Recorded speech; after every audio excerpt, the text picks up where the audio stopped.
Hello and welcome to BYJU'S Exam Prep. Welcome to the daily quiz. As promised, we are bringing back some of our most popular initiatives based on popular demand to help you prepare for the upcoming prelims in 2024. We are going to restart the daily quiz through which we will cover important prelims related articles from the Indian Express and the PIB. We shall bring back the weekly explained session for a detailed analysis of important developments of the week. We will be bringing back the big news as well to cover the trending topics that are relevant for the exam. And to help you master the concepts in Indian economy, we shall bring back Indian Economy Essentials by Shyam Sir. So we really hope these initiatives will help you prepare for the upcoming prelims. And if you guys like the restart of these initiatives, do support us with your comments. Press the like button on the video and don't forget to subscribe to our channel. So let's begin with the discussion of today's The Daily Quiz. Let's look at the first question. Consider the following statements. The International Organization for Migration was established in 1991 to deal with the displacement of Iraqi refugees following the Gulf War. It is not part of the UN system. India is not a member of the IOM. How many of the above statements is or are correct? First, let me give you the right answer and then we will have a detailed discussion on this topic. We'll also understand the context in which this topic has been picked. Amongst the given statements, all the three statements are incorrect. So the correct answer is option D, none. None of the above statements are correct. Now, this is a pattern of question that UPSC has started asking from last year's prelims. These questions can become very difficult because you can't take a guess. You can't guess the answer without knowing the facts about all the statements that have been given in the question. So that is where the challenge lies. So let's see why this topic is in news. I've picked this question from this important article from the Indian Express. It's there on the front page of the Delhi edition. The article is referring to a tragic incident in the Mediterranean Sea. A boat carrying migrants from Libya has capsized, killing almost 60 migrants who are trying to run into Europe to seek refuge. So this has become a regular incident in the Mediterranean Sea. Every now and then, refugees, migrants who are fleeing from North Africa and West Asia, they take this risky sea route with the help of middlemen and traffickers. And many times these boats, they turn upside down or they suffer an accident, killing all the migrants and refugees on board. So this has become a pressing humanitarian situation in the Mediterranean. And it has already had a huge impact on the European countries as well. If you look at the map, it depicts the Mediterranean migration crisis, which has been going on at least since the last 10 to 15 years. In Africa, Western Africa and North Africa, countries are suffering from poverty and lack of development. There are countries going through civil war. There are countries which are suffering from unstable regimes. In West Asia as well, across the West Asia region, especially in countries like Syria, in Lebanon, countries have suffered from political instability, economic crisis. So across this region, the MENA region, the Middle East, North Africa region, people have been adversely affected due to the political, geopolitical and economic conditions. This has been driving large-scale illegal migration and the movement of refugees from these countries towards the developed European countries. And most of these migrants and refugees, they take the risky sea route. From countries like Libya, even from other West African countries, North African countries, and even from West Asia. These refugees, they often pay the middlemen and the traffickers and they take them through these risky boats. They overpack the boats with the refugees and they try to cross over into Europe to enter Mediterranean countries such as Greece, Italy, France, Spain, Portugal, even Croatia and many others. From here, they flee to other European countries trying to seek asylum, political asylum. So this crisis has become a global challenge, particularly for the European countries and the European Union. It has not only led to ethnic problems in Europe. It has increased tensions, crime rate. Many times, terrorists also have sneaked through the refugee and migrant route, and later they have carried out terror attacks in Europe. Islamic State, for example, has successfully exploited the migrant refugee route, and ISIS terrorists who sneak into European countries have staged major attacks from France to Germany to United Kingdom. So this has become a pressing political social problem in Europe. You can see here in this chart as to how the migrants and refugees are also suffering. Every year the death count is increasing. Every year thousands of illegal migrants, refugees, they are losing their lives by taking this risky route through the Mediterranean. Just look at this data, it presents an alarming picture. So to deal with this crisis, we have a global organization known as the IOM, the International Organization for Migration. In fact, the UN has even adopted a global compact on safe, orderly migration to help refugees, migrants, and internally displaced people. So the IOM can become very important for our exams, the International Organization for Migration. It's an intergovernmental organization that works in the field of migration. It essentially deals with refugees, illegal migrants and migrants, and as well as internally displaced people. Refugees are those who are fleeing their countries because there is a risk to their life. So they are seeking asylum in another country. IDPs or internally displaced people are those who have been internally displaced in their own country because of a conflict or a disaster or a crisis situation. Like how Sri Lankan Tamils were displaced inside Sri Lanka because of the ethnic conflict. So we refer to them as IDPs. So such people who are at great risk for their safety, for their well-being, who are seeking protection, right?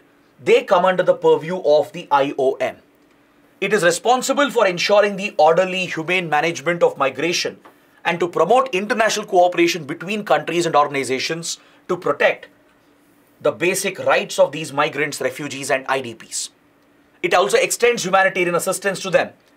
And this important organization was established in 1951, not in 1991.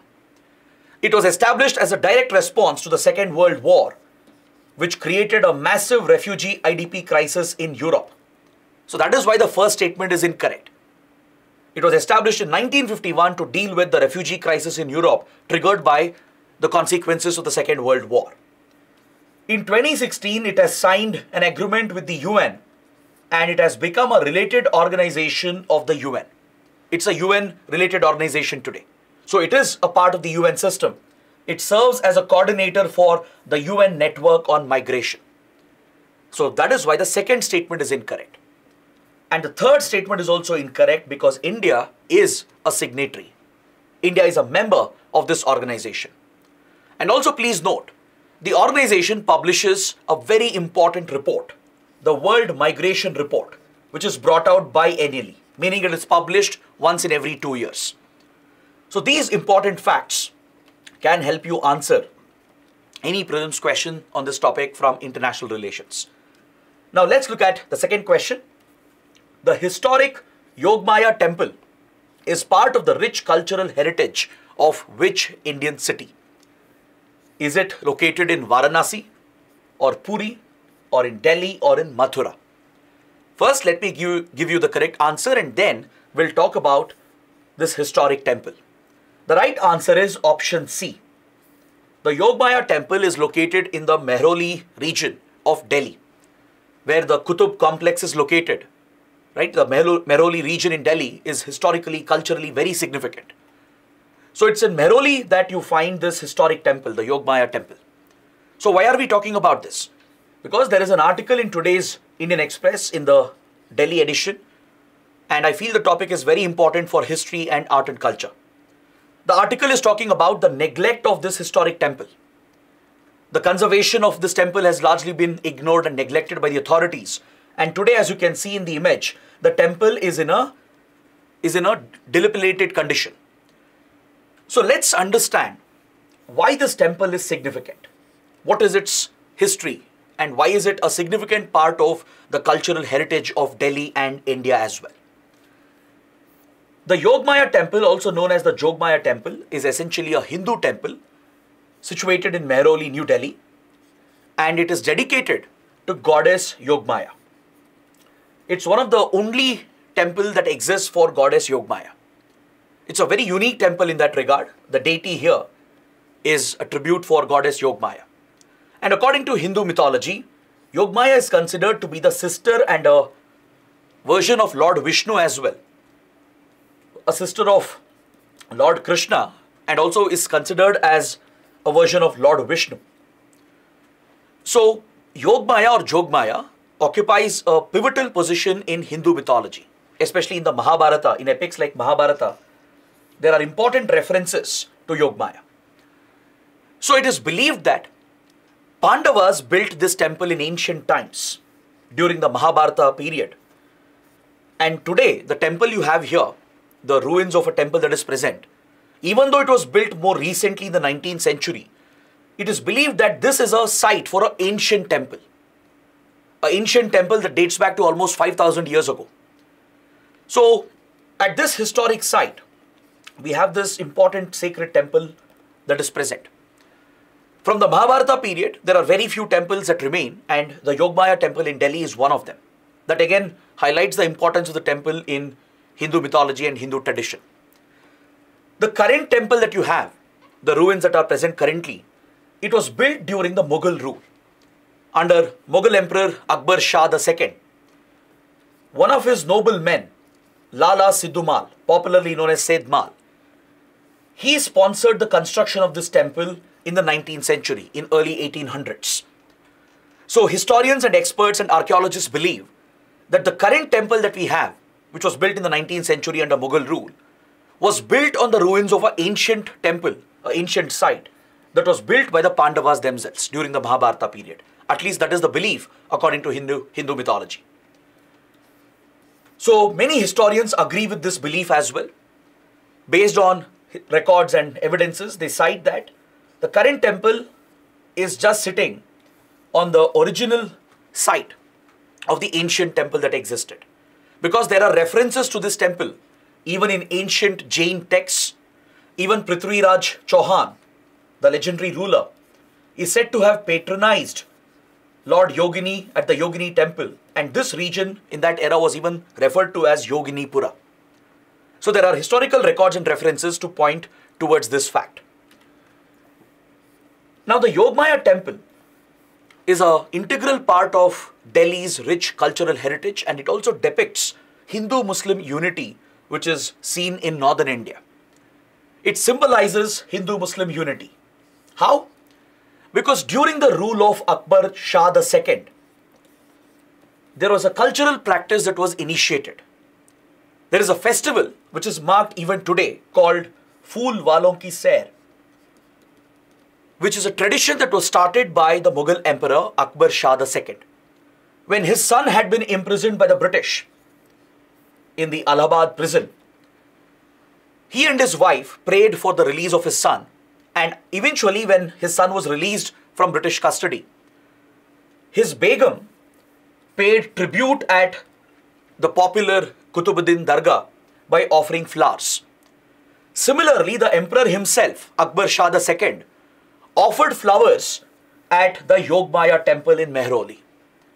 So this dual tradition of offering flowers every year at both Qutubuddin Dargah and at the Yogmaya temple has become a cultural practice.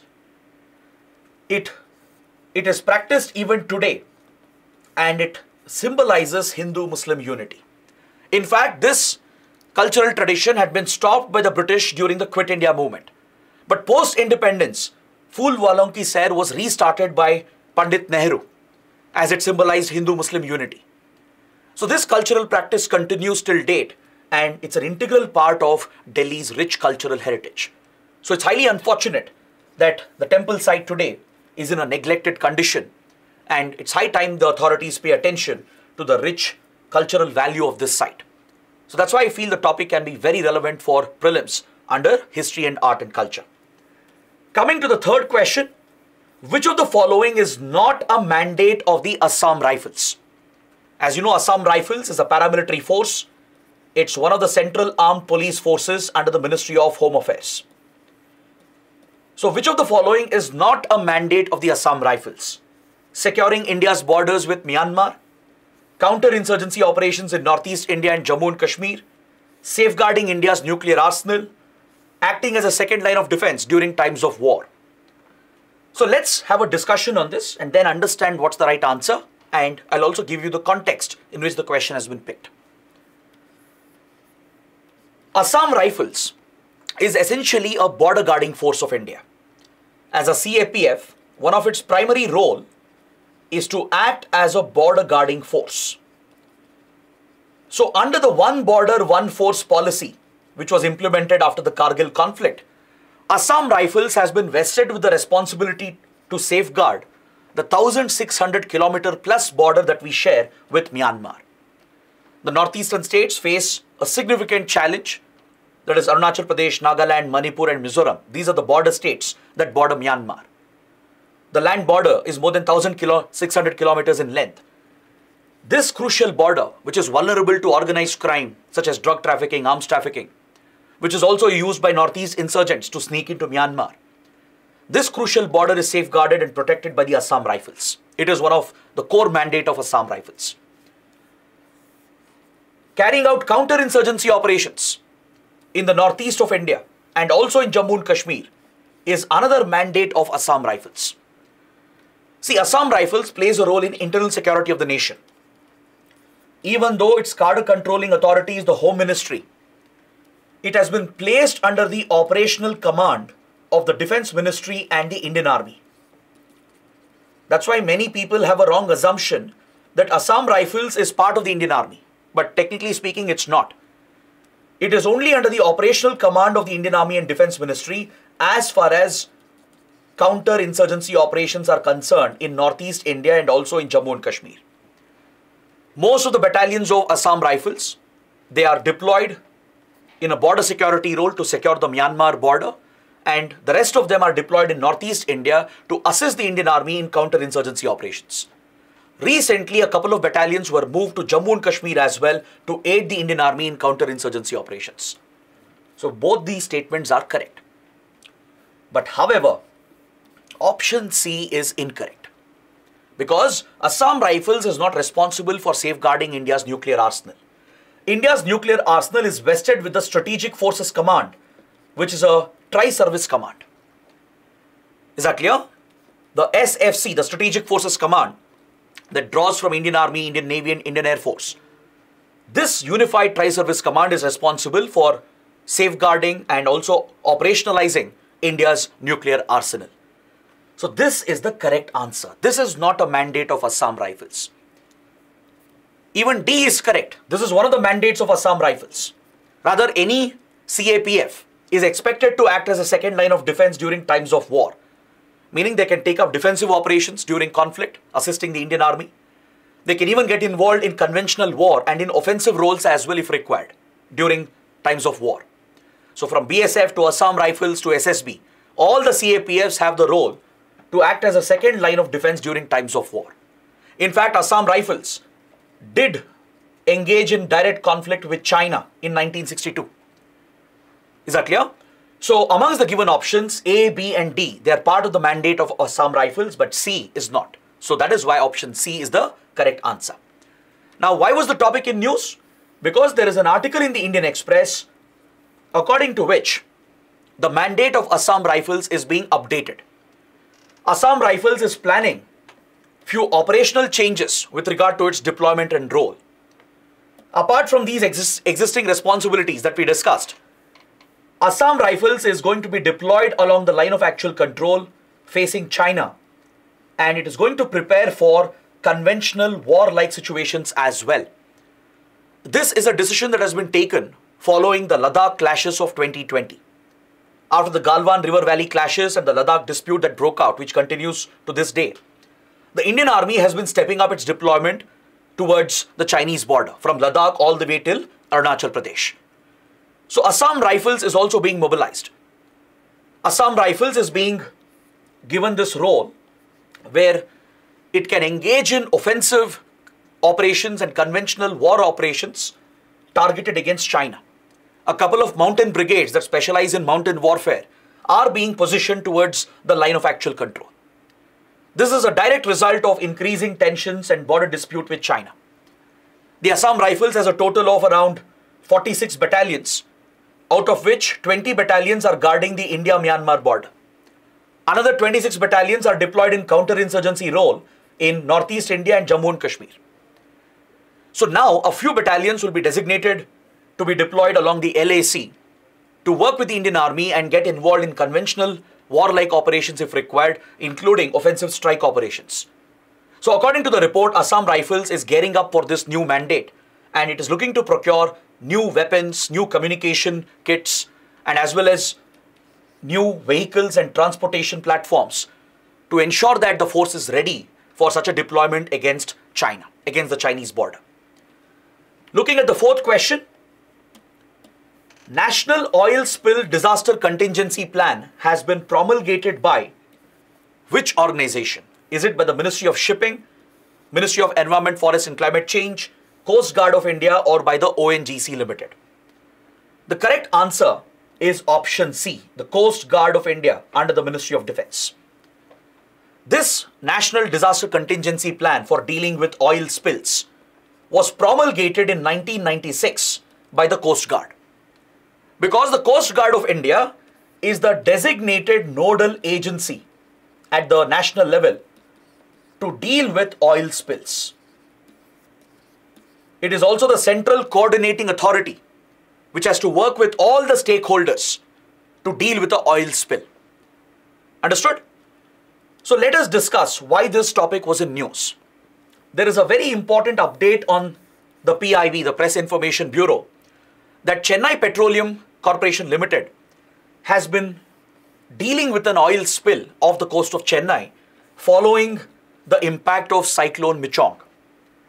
The recent cyclone that devastated Chennai and the east coast of India has led to an oil spill near this petroleum refinery. So the CPCL itself has been dealing with this oil spill. It has deployed various methods and technologies to contain the oil spill. So all these measures that are taken to deal with an oil spill, it is based on the National Oil Spill Disaster Contingency Plan that has been brought out by the Coast Guard of India. See, oil spills that occur in the seas, it could occur because of an accident or a disaster, right? Or a ship might sink leading to an oil spill incident. These oil spills are an environmental threat. It becomes an environmental disaster because oil slicks that form, they're extremely dangerous for coral reefs, for marine ecosystems, and for coastal ecosystems. So such oil spills have to be treated as a disaster and they have to be immediately dealt with. There are various methods and strategies used to deal with an oil spill. For example, dispersion is one of the techniques where a certain chemical agent is sprayed in the spill area and these chemicals react with the oil molecules and break them up. It will break them into small droplets which eventually sink to the bottom of the seabed. If dispersion doesn't work, burning is another technique, especially when the oil slick is still floating on the surface. A controlled fire is set to burn the fossil fuel which has been dispersed in order to contain the larger environmental damage. The other method is the usage of oil booms and skimmers. Oil booms and skimmers are deployed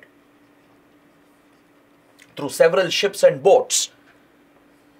These containment strategies are put in place. A boom is basically a barrier, a rope-like barrier which is deployed in the containment area, which keeps the oil spill limited and contained.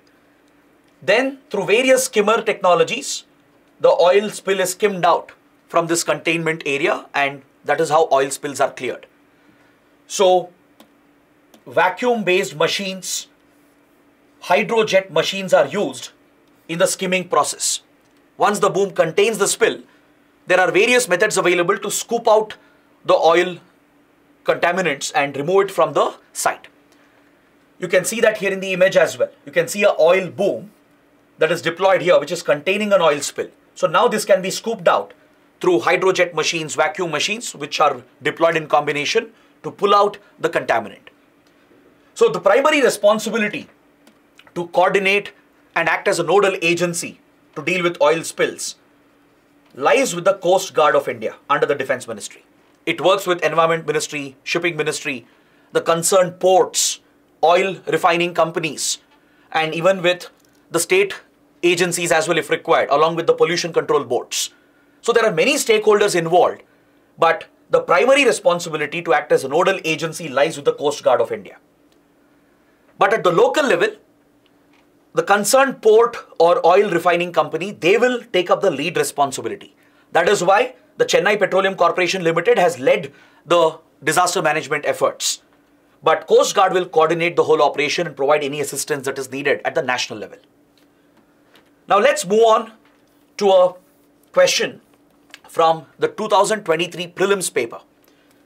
Every day we will discuss one PYQ from a previous prelims paper, which will help you understand what type of questions have been asked by UPSC in the past. This question is from history, from ancient history. With reference to ancient India, consider the following statements. The concept of stupa is of Buddhist origin. Stupa was generally a repository of relics. Stupa was a votive and commemorative structure in Buddhist tradition. How many of the statements are correct?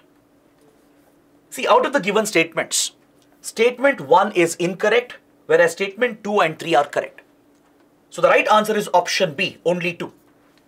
What's the explanation? The construction of stupa is not of Buddhist origin. It predates Buddhism. In Vedas, for example, in Rig Veda, in Atharva Veda, there are mentions of stupa-like structure. Stupas are usually built on top of relics to commemorate a person, an eminent personality who has passed away, right? They would be buried. And right on top of the grave, usually stupas are built as a commemorative structure. Is that clear? So Buddhist architecture and tradition adopted this from pre-existing designs that existed here. So stupa is not exactly of Buddhist origin. It predates Buddhism because there are references in Rig Veda and Atharva Veda as well. Second statement is absolutely right. It is a repository of relics. Usually stupas are built on relics of eminent personalities to pay tribute to them, to commemorate their contribution. That is why the third statement is also correct. It is a commemorative structure in Buddhist tradition as well. Sacred Buddhist texts, they mention that stupas are of commemorative value and they also have a votive value. Votive means to provide offerings. You might have seen in temples, churches, mosques, right, in every place of worship. The worshippers, they offer something to the god. They offer money, they offer flowers, etc. So stupa is one such site where the worshippers offer something to whom they are worshipping, to the god that they are worshipping. So it is a votive site and a commemorative site. So both 2 and 3 are correct. Hence option B becomes the right answer. Now, coming to the fact of the day. In the Indian Express, under the explained section, there is a very interesting and a very important article today. The article makes a mention of China plus one strategy. Let's understand what is China plus one strategy, and then I'll give you some important details about this article as well. Both are important for the exam. China plus one strategy. It is a business and as well as a geopolitical strategy that is being followed by various multinational corporations and governments to reduce their dependency on China. As you know, China being a manufacturing hub, several MNCs, large companies, and even several governments, especially Western governments, they have come to rely heavily on China's production and manufacturing. But this has created a number of disadvantages for them. Because the costs are rising in China, the labor costs, the production costs, raw material costs are rising. There are a lot of geopolitical uncertainties associated with China. This was clearly exposed during the COVID-19 pandemic. The moment the pandemic broke out in China and lockdowns were imposed, it completely disrupted global supply chains. So every industry, every company, every country dependent on Chinese imports, they all took a hit. So since then, and even before that, there has been a realization in the industry and also amongst governments that we need to reduce dependency on Chinese manufacturing and China-dominated supply chains. So since then, many MNCs and even Western governments are backing this business strategy to shift manufacturing to alternate countries. If not entirely, at least to create backups to make supply chains resilient and to mitigate the risks associated with over-reliance on Chinese manufacturing. So there are many countries that have emerged as contenders for providing this alternative to China. India is one of them. Other countries include Vietnam, Indonesia, Thailand, and few others. So these countries are being preferred today by many big MNCs and companies to set up alternate production facilities to reduce their dependency on China. So according to this article, India is struggling, facing some challenges to make use of the China Plus One strategy. China Plus One strategy benefits countries like India, Vietnam, and others. But you need the right infrastructure, the right logistics, the right ecosystem, business ecosystem should exist to facilitate this change. If large corporations, industries are looking to shift their manufacturing to India, they will look for right infrastructure, right policies, etc. So one area where we are facing a challenge is with regard to logistics. This has been highlighted in a very important survey called the LEADS survey. LEADS survey stands for Logistics Ease Across Different States, which is published by the Ministry of Commerce and Industry. According to this survey, very few coastal states in India, they are primarily contributing to exports. States like Gujarat, Tamil Nadu, Karnataka, Maharashtra, and Telangana as well. They account for 70% of the exports in the country as they have improved logistics infrastructure. They have better transportation, better warehousing facilities, and better operational management at ports and terminals, which is allowing them to export more than the rest of the country.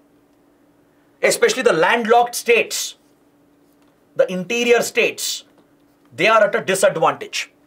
States like Bihar, Jharkhand, Chhattisgarh, Himachal Pradesh, they are getting left behind due to poor connectivity, poor logistics, and poor infrastructure. Even with Northeast India, the northeastern states are struggling. As you know, Northeast India is landlocked. It doesn't have direct access to the sea. Most northeastern states, they are falling behind with regard to their contribution to Indian exports. Especially the latest events, the crisis in Manipur and other adverse developments in Northeast India has slowed down growth and development, and it has affected the logistics sector as well, which is now taking a hit on the exports of the region.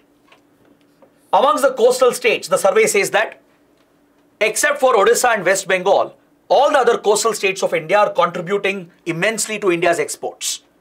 From Gujarat to Maharashtra, to Karnataka, Kerala, Tamil Nadu, Andhra Pradesh, Goa, they're all making a big contribution. These coastal states, if you include Odisha, West Bengal, they account for 75% of India's total exports. But however, compared to the better performing states, Odisha and West Bengal are lagging behind. They are behind the average compared to other coastal states of India. At the top, you have Gujarat accounting for 33% of exports, followed by Maharashtra and Tamil Nadu. So these are very, very important facts, and there is a very important insight that you gain from this article and this survey, and I feel it is relevant for both prelims and mains. So on this note, I would like to conclude my discussion. I hope you guys liked the initiative, and if you did, do press the like button, do let us know what you feel in the comments, and don't forget to subscribe to our channel. That is it for today. Thanks for watching.